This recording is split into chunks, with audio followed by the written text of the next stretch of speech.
Janasena MLA అరవ శ్రీధర్ వ్యవహారంలో మరికొన్ని సాక్ష్యాధారాలను అమ్మాయి బయటపెట్టింది బాధితురాలు.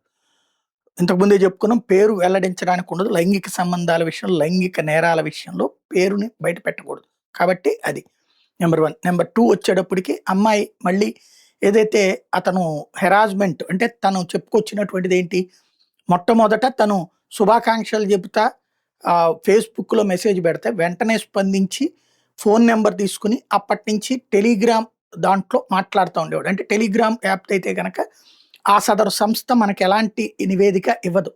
నువ్వు అంతర్జాతీయంగా ఏ కోర్టు నుంచి అడిగినా కూడా లేదు. వాళ్ళు రష్యాకి సంబంధించినటువంటి సంస్థ అయ్యేటప్పటికి అంతర్జాతీయ చట్టాల ప్రకారం ఆపడం కూడా కుదరట్లేదు అది.